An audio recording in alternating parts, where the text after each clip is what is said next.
This is Neil's handwritten 140 character bio. Average physio, serial blogger, slow life enthusiast. Is that slow life enthusiast? Slow life enthusiast. Avid thinker, weekend warrior, lucky husband, competent guitarist. Very good. 140 characters. I think you went over. No, that went under. I did it on Twitter. Yeah. It was very short chat, wasn't it? Lots of little bits. Yeah, it was. Right, okay. Let me just start my timer. That's right. It will pick it up if you put it in there. Am I right, Paul? Yeah. No, not at all. That's all right. Something to grasp. Okay, so welcome. Great to be here, and a really nice venue. Roger, well done for getting hold of this one, a real good one. And it's great to be meeting people face to face. I've met quite a few people here who I've only kind of met on Twitter, so like everyone else said, it's really great to actually meet people that I otherwise wouldn't have. But I imagine for a lot of people, there is still a lot of people you will have no idea who I am. You've probably come for all these guys, and here I am. So my name's Neil, I'm a physio. On here, Twitter's probably the place I know most of the people through. If you go onto my Twitter profile, Neil_Maltby, my PowerPoint is on there, so if you've got the ability to look at PowerPoints, then you can do that instead of taking pictures of slides and stuff. So I'm a physio. I trained in Sheffield in 2003. I actually started out as a sports scientist before that, graduated from Loughborough many moons ago. But for the last 6 years, I've worked in and around the Wakefield area, and I do majority of the work is for GP work, so I'm based in GP practices, seeing people in pain. I do some triage work for the GPs, so I see people as a first-line clinician. I also work with police and council, and I do some private work, but as little as I can possibly get away with because I still play football. I'm run ragged by a family, particularly 2 little boys. I try and run an allotment, and on top of that I try and vlog as often as I possibly can. So, why me is the next question. I'm not entirely sure why I'm here.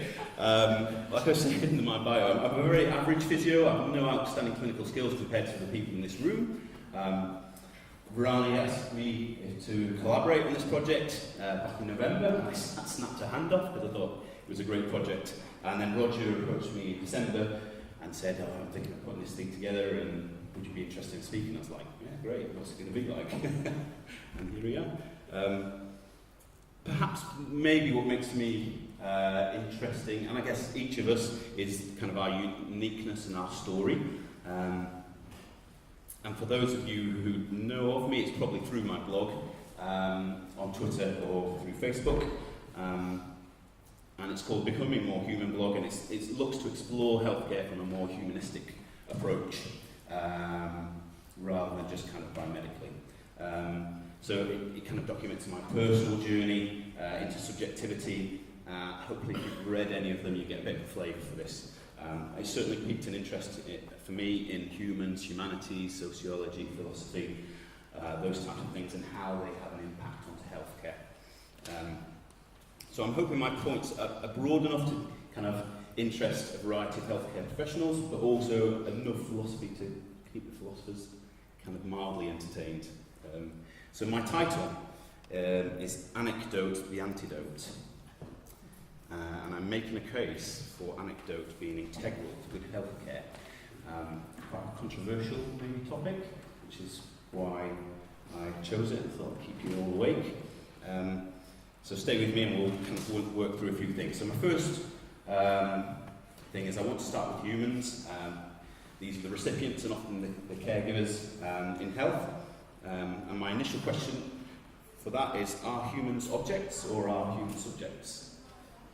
So I'll start by defining my term. So from an object point of view, I'm looking at something that has mass, something that has physical attributes, something that has a tangible quantity to it. For a subject, I'm looking at the opposite, so something that has no mass, has abstract attributes, has intangible quality. Objects tend to be easier to measure. They have more consistent disposition, so if you think about the boiling point of water, It's kind of more accurate than maybe other things. So it tends to be more linear, and its tangibility lends itself to realism, which is a philosophical approach, that things are things regardless of the mind. Examples of measurements in kind of objects would be height, weight, density, speed, stuff that you can accurately measure quite nicely. From a subject's point of view, they're a lot messier, as we heard this morning. They're less consistent with their dispositions, so things like pain thresholds vary quite widely. They're non-linear, and their ethereal qualities lend themselves to idealism, which is a philosophy that it's kind of a mental representation, or our mind kind of creates reality. And the examples of subjects might be pain, placebo, thoughts, efficacy, emotion, those types of things. They're things that we can't necessarily touch in the same way. So, next slide. I hope you recognise both, because the reality is, as humans, we are not objects. We contain objects, we have ears, lungs, platelets, DNA, but we are not them, and we are not subjects. We contain thoughts, emotions, beliefs, interactions, ideas, consciousness, but we are not them either. We're kind of a mysterious blend of the two. And pathology too kind of mirrors this to a degree. It mixes both the objects which are more signs, so this could be the size of an infarct, it could be a measurement of peak flow, blood pressure, it could be the size of a tumour, it could be degenerative changes. And at the same time, it mixes that with the subject, which are the symptoms that come alongside that, the feelings and beliefs attached to those things. So pathology too isn't as clear-cut as we might like to think. Alvanoe gives a really good example of embodiment in his book Action in Perception. Embodiment is this kind of merging of the subject and object together. Unfortunately, time constraints, I can't go into this too much, but my plan is off the back of this. Like I said before, I do blog, so I will be blogging on this, and that's something that I would like to really bring through. Again, if you follow me on Twitter, then you'll hopefully get some of that further down the line. So dispositions to objects. So science tends to have dispositions towards objects. For the aforementioned reasons, they tend to be really nice and easy to measure, and those types of things. It's nice and accurate. So they like objects. Part of the problem is that then life gets reduced down, so humans get reduced into objective data, so we can kind of lose, or subjective kind of gets squeezed out of stuff. So we want normal, linear, parametric data, we want t-tests, ANOVAs, we want confidence intervals, effect sizes, we want meta-analysis. But my question around that is they're not necessarily bad things, but do we choose the methods fit for purpose? Or are we kind of driven by socio-economic, cultural forces behind the journals because they want stuff that we can easily measure, they want people to have t-tests, they want people to have ANOVAs, stuff that they can use in meta-analysis, and that drives the journals and the scientific community. So I'll leave you with that pondering for a while. Objectification of subjects, like I said, the subject gets squeezed out. The other thing that tends to happen is that subjects get turned into objects. So pain is a really good example of this. It has no mass, it's something that we can't touch, it's a subject. But empiricists, statisticians contrive to measure it so that they can do science. So they start out with an ordinal scale, which will take you back to kind of statistics at university, which isn't always fun. So the numeric rating scale is just the 0 to 10. You ask somebody 0 to 10, what's your pain? But if we want t-tests and ANOVA, that ordinal scale isn't good enough, so they want to have interval ratio data. So they thought, what we can do, we change this 0 to 10, and we'll put it onto a VAS scale, because then it's centimetres, and we can measure that really nice and accurately. The problem with this, though, is that we're assuming that pain has mass now, and we can capture it in the same way as we capture height, and that all 1 centimetre, 2 centimetres are kind of very kind of arbitrary, but 1 out of 10, 2 out of 10 on the VAS scale is that exactly the same. And this research here, Kirsten et al., again, that'll go onto the blog, found that VAS wasn't linear, which is no massive shock, because we know it has no mass, and recommended they not be used for RCT primary outcomes or for power calculations. So it just gives you an insight into kind of how difficult it is and how that might affect research. So anecdote. Anecdote or case study is a revealing account of an individual case, so like a case study. And traditionally it's played quite an important role in the natural sciences. Kuhn, who's quite a famous philosopher of science, called them exemplars, and they have been used kind of traditionally throughout science.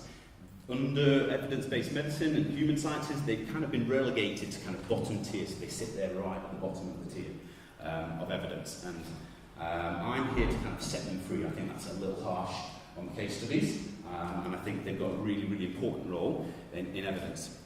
The main concerns with case studies or anecdote is the distrust in subjectivity, the concern at inductive nature of epistemology, which I know it's really hard to get hold of these words, I know I still struggle with them. Epistemology just means knowing stuff. And verification bias, and we'll go through that in a second. So if we start with subject reliability, so I think this is driven largely off,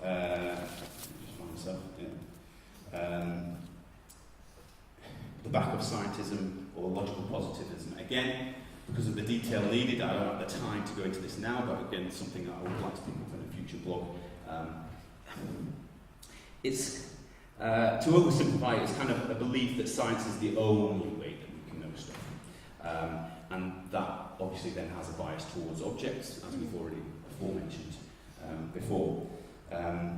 However, there is certainly evidence to show that subjective data, far from being unreliable and full of bias, is actually as reliable or potentially more reliable than objective data. So we see the top one here, Sora et al.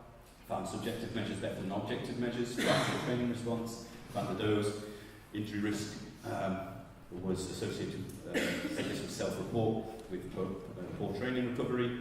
Shearer found that even in brain injuries, self-report was reliable in terms of predicting the support required in employment. So we see that in these cases, the subjective is at least as good as the objective. And often, I think it's becoming more kind of widely accepted that we lean on subjectivity in our diagnosis lots more often. And in fact, if you look where lots of the problems with diagnosis concerned is with over-objectifying diagnosis. So it's the MRIs. MRI is a classic example of objectifying. So you're getting a radiologist to look at a scan and they're not seeing the person, all they're seeing is a picture. So totally removed. And we know that MRI scans, like Matt said, for non-specific back pain are really, really poor. And is that any wonder? I don't want to make subjectivity kind of king though, at the same time, so I understand subjective bias does exist, and we need to be aware of that. So I'm not denying bias, but being removed from the person has equal or perhaps even more bias than being with the person. Next, so the inductive nature. So induction and deduction, kind of science principles, and they've been kind of touched on a little bit already today, and it's quite tricky actually. I used to think it was a very simple thing, but it's not as simple as I thought. The main difference between induction and deduction is the way we go about knowing stuff. So with induction, you start at the bottom. These specific instances, you get observations, and you basically start to build up a picture of what you're seeing, and you make a theory from that. Whereas deduction, on the other side, you start at the top with your theory, you make a prediction from your theory, and you work down to try and predict the observations, and you work that way around. And scientism is based on deductive principles, so it's the theory that if we know everything at this top part of theory, if we get a perfect theory, prediction-wise, we can then predict what's going to happen. And really nice overview, Kiriakou, 2004, again, I'll put that into a future blog, is a really nice short summary showing that there's the real historical toing and froing from deductive and inductive reasoning, so it's not always been that one has been better than the other. There's been periods in history where we've kind of swung the pendulum between the two. But since Popper, who is quite an influential character, philosopher of science, science has had a real allegiance to deduction, so working down from a theory, and that's the hypothetico-deductive reasoning, which is essentially the scientific method. So deduction, like on the slide says, you start with a theory, you have two premises, which we'll go into in a minute, and a conclusion. You work from the top down, it's monocausal, deterministic, so it's very, very narrow. An example of this deductive reasoning in physio is where you have a theory and then you apply that theory to the person, so something like the functional movement stream, where you have this theory of what's going on, the person comes in and you apply that theory and deduct down what's going on. From an induction point of view, it's based more on observations. You take an observation, you build up your premises and theory as you go along, so you work from the bottom up. It allows multi-causality. Obviously, because of that, it's more probabilistic, or maybe not probabilistic, it's the right word, but you can have uncertainty with that. An example of that would be more towards n equals 1. So, examples of deductive reasoning. So these are quite, I've tried to make them fairly trivial. So first, we've got premise. Miss Lumbago has slumped posture. Premise 2, slumped posture causes back pain. So the deductive reasoning would be that Miss Lumbago's back pain is caused by posture. And then Mr. Sedentary has poor left-sided glute function. The second premise there is poor glute function leads to low back pain. Therefore, Mr. Sedentary's low back pain is caused by glute function. So that's kind of in a nutshell deductive reasoning. So it's premise, conclusion. And you can have good deductive reasoning or bad deductive reasoning. My concern is that objects are really tough to predict or deduct, and added in a subject on top of that, that becomes even more complex.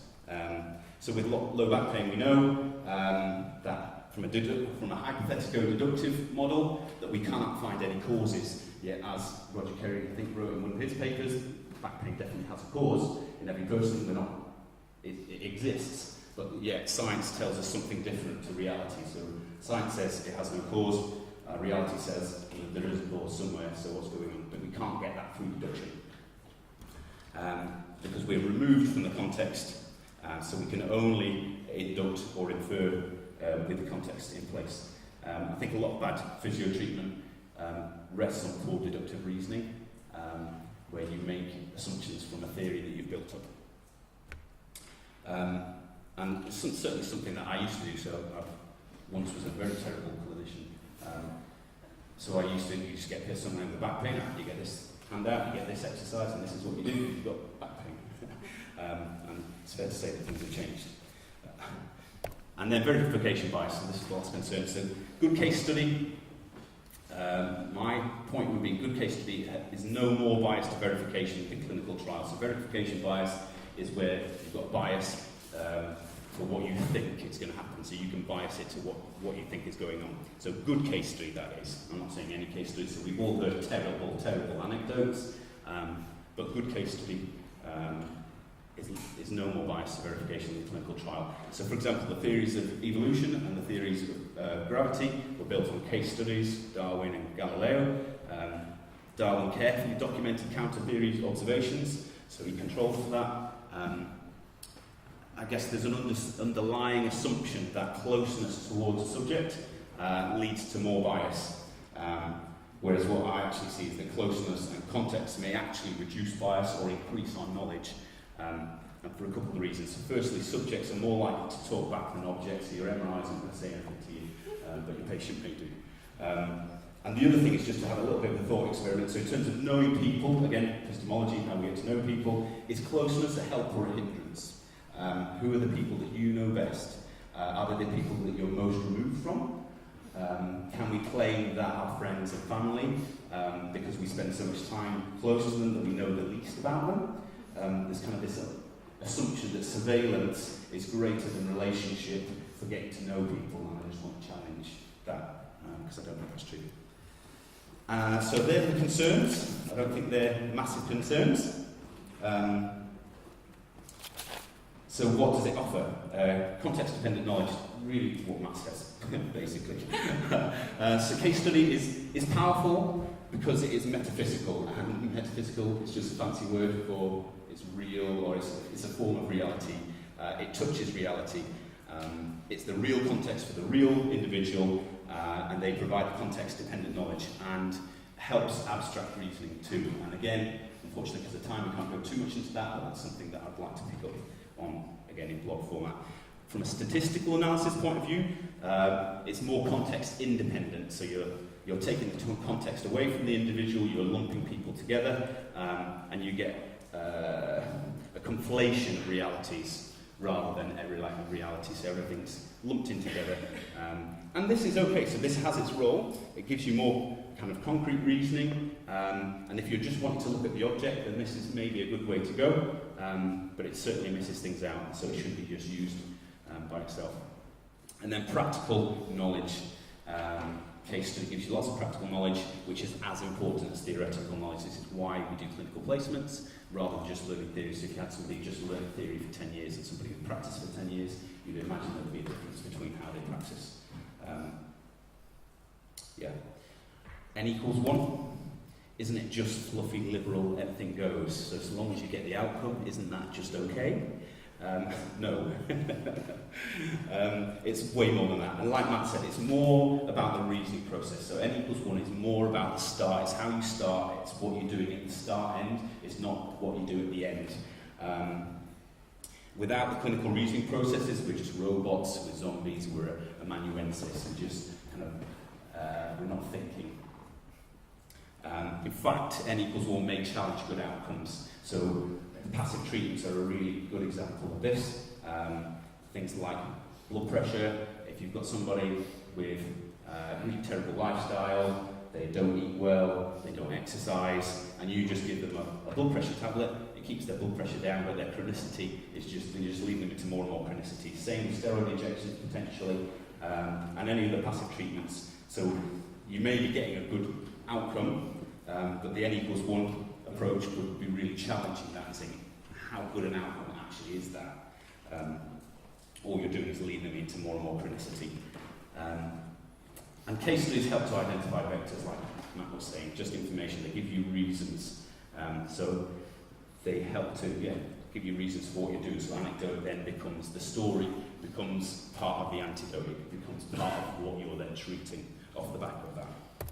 And lastly, how has it changed my practice? So again, to make it a bit more concrete, for me, I feel like it's really changed my practice. So I now will inductively try and build more of a picture of a person rather than just deducing treatment from a pathology from a diagnosis that I've made. So the classic, treat the woman, not the scan. You're not looking at what the pathology is, you're looking at the person involved. I take a more thorough history with a focus on kind of quality and subjective. Treating people, not pathology, developing relationship and alliance to allow that reasoning process to happen. Using reasonable use of intuition and emotion. Again, this is something I'll pick up. There's a nice blog from John Doyle on this, and a paper by Neil Langridge on emotion, which are really nice, that I hope to pick up on. I'm also kind of being more wary of instant chronicity, so I'm not just looking for good outcomes, I'm looking for how that's attained.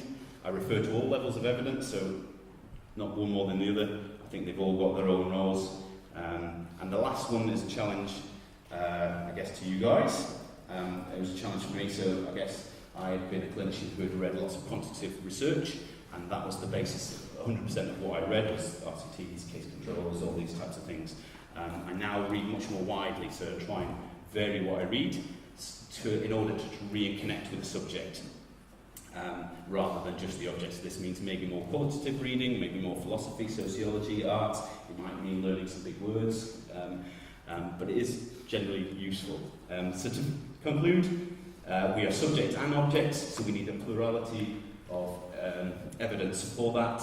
We can't have a one-size-fits-all because they're two really different things. Anecdote case study is as reliable as objective measures. Inductive inference is helpful in complexity, and then it does actually challenge and change practice of the person. Thank you.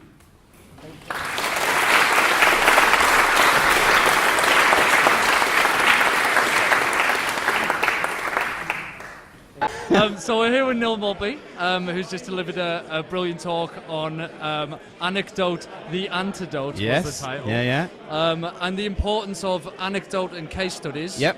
on our clinical reasoning and our decision-making process. Yeah.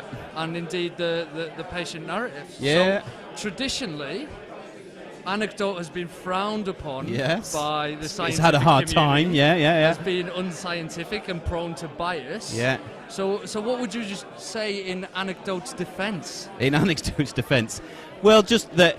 I mean, I can see why it's had pretty bad press, because when it's done poorly, it's very poor. But if it's done well, you can control for bias. So I looked a little bit at kind of subjectivity and some of the studies that are showing subjective measures that are as good as objective measures. So it's kind of an assumption that subjectivity is more biased. You can certainly kind of control for all of that. So there's lots of different things that I could say, but that's probably a good place to start. So how do we best go about applying our own anecdote Yeah. to the patient in front of us? Yeah. What's the importance there? We live in a world with numbers and RCT showing us clinical effectiveness. Yeah. Where does the anecdote fit in? So the anecdote helps us in our reasoning process, I guess. The biggest part of that is knowing with which patient you're treating, with how you're going to approach them. So the anecdote of that particular person might tell you about their socioeconomic history, or it might tell you about their physical history. It might tell you about their kind of social contact. It gives you clues, or what they like to call vectors, into kind of your treatment program. So it gives you stuff that you can focus on, rather than just kind of taking randomly statistical research. You can start to apply the bits of statistical research that you think might be most applicable, and anything else that you think kind of comes up and is kind of warranting of further investigation. Super.